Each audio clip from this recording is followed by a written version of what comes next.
So, is the sole purpose of religious ideas to propagate the species? No, it's not the sole purpose. We discussed that a lot today. The sole purpose of religious ideas, the sole purpose, first of all, the questioner assumes that there is a sole purpose, and I don't think that that's accurate. So you want to be careful about reducing something complex to a single explanation. That's generally the purview of ideologues, right? They have one idea and it just covers the world, and the world is a little bit too complicated to be covered by one idea, unfortunately. The purpose of religious ideas, as far as I can tell, is to remind us who we are. You know, we don't live that long, right? And we're really complicated. And it's not easy to learn how to be a person. You know, I mean, it takes you like 40 years before you can learn to be a person enough so that you can get out of your mother's basement. So it's hard. That's half your life before. Well, maybe not 40, but certainly sometimes. It takes a long time to learn how to be a human being. And we're very, very complicated. We're way more complicated than we can understand. You know, and we've been watching each other for a long time, watching ourselves, telling stories about ourselves, trying to draw some wisdom from our self-observations to teach to our children and to our grandchildren and so forth. And we've codified them in all sorts of strange ways in these memorable stories, fairy tales and myths and religious stories, all of those things. And what are they there for? They're there to remind us who we are, because we need to know who we are. And, you know, we talked about that a little bit tonight. I believe the notion that I believe the most important idea that's ever been generated is the idea that men and women are made in the image of God.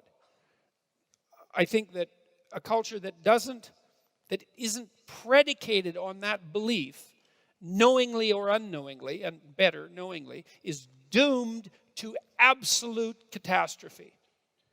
Because there's no reason to assume that there isn't something about us that's of transcendent value.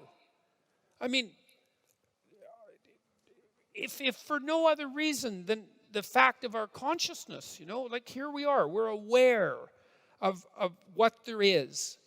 And it isn't even obvious that there could be what there is if there wasn't something that's aware of it. And so our very awareness plays an integral role in the fact of being itself. You know, and metaphysics aside, it's hard to see that anything could be more vital than that, more important than that. And then it isn't only that we apprehend reality, you know, and therefore give it shape merely by our perceptions. It's also clearly the case that we partake in its shaping. And we call ourselves on that. You know that you feel guilty and ashamed when you're not doing what you could be doing, when you're not living up to your potential, when you're not making the most of what's offered to you. You understand at a very deep level that you're breaking. There's no other way of saying it. You're breaking a divine commandment. You're offered this unbelievably rich possibility, and it's there for you to grapple with. And you say, well, I don't believe in such things, that in the divinity of humanity, or in divinity itself, or in the divine for that matter. But you can't fool yourself with that kind of argumentation. It doesn't stop you from feeling guilty and ashamed and worthless and disappointed and frustrated and angry and vengeful at the fact that you're wasting your life and you're noticing it, and that you're making yourself much less than you could be, and that you're making things around you worse for everyone else. And like, perhaps there's a psychopath or two in the audience who just doesn't give a damn, and who is focused only on instantaneous gratification for their most primordial impulses this moment. Right? But it's not a sustainable mode of being, and it's very rare. And so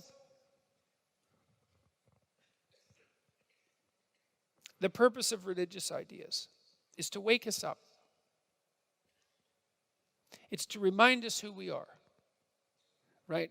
It's to remind us that we're imbued with a spirit that can be best described in some sense as immortal.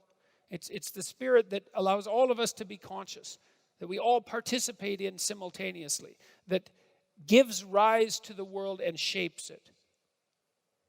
And then to alert us to the vital importance of the responsibility that goes along with that. Because I do believe that we shape the world.